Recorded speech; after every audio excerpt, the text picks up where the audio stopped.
अस्सलाम वालेकुम दोस्तों, आज की कहानी का नाम है हाथियों का गांव।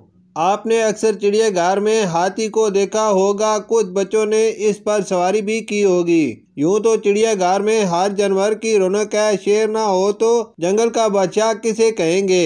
इसी तरह रीछ और बंदर का अलग मकाम है। बच्चे बंदर की शरारतों से बहुत महसूस होते हैं। सबसे प्यारा और मासूम जानवर हिरन है। जब शरारत करते आपस में लड़ते या कलांचे भर कर भागते हैं तो बहुत से दिलों को भाते हैं। दरियाई घोड़ा हर वक्त पानी में घुसा रहता है। उसका पानी अक्सर गंदा और बदबू वाला होता है।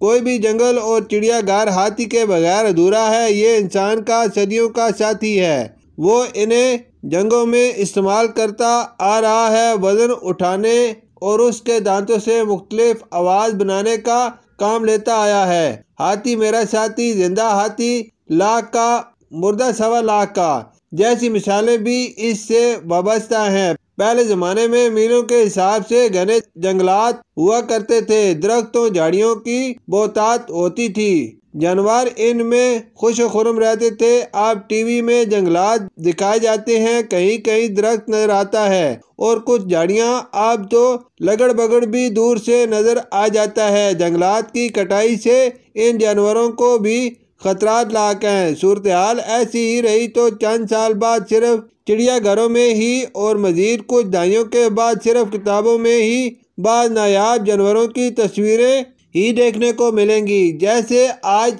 डायनासोर की तस्वीरें हैं। हाथी थाईलैंड का कौमी जानवर है। वहाँ एक गांव का नाम बांता कलांग है। इस गांव में सिर्फ 400 अफराद रहायश पजीर हैं, मगर इस गांव में तकरीबन 190 हाथी हैं, जिस वजह से ये सियाहों के लिए बहुत पुरकशिश है और सियासी मरकज बन गया है। हाथियों के मुख्तलिफ करतब देखने के लिए बांता कलांग आने वाले सियाहों से माकूल आमदनी हो जाती है। हाथियों की कमाई से मकामी लोगों ने गेस्ट होम्स तक बना लिए हैं। हाथियों को मोटा ताजा सेहतमंद रखने के लिए उन्हें ताज़ा सब्जियां, फल और चारा खिलाया जाता है। सियाह हाथियों पर सैर करते हैं, जिसकी वजह से उनकी औसत आमदनी $25 योमिया है, जो माकूल आमदनी है। उनकी देखा देखी साइकिल सवारों ने भी सियाहों की सैर के लिए साइकिल रख लिए हैं। दुनिया भर से सियाह यहाँ आते हैं। अक्सर सियाह फैमिलीज को लेकर आते हैं। हाथियों की सवारी से बच्चे ज्यादा महसूस होते हैं। यहाँ हांगकांग से आने वाले एक सियाह का कहना है कि वो अपने अहल खाना को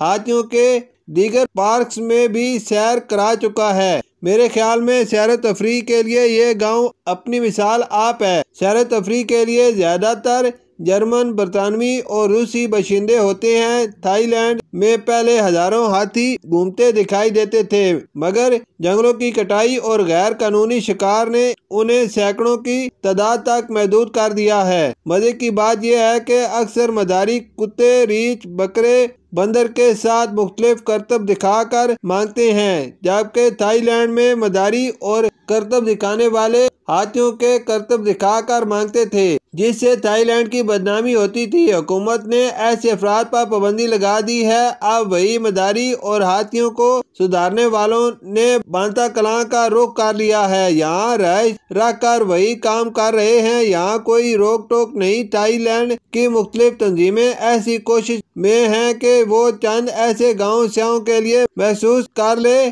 ताकि सियाहों की आमदोरफ्त से इन्हें माकूल आमदनी हो सके। थाईलैंड के शहर सोरन में हर साल नवंबर एक बड़ा मेला लगता है, जहां मुख्तलिफ शहरों से हाथी शिरकत करते हैं और दुनिया भर के सियाह सैर तफरीह के लिए आते हैं। शुक्रिया।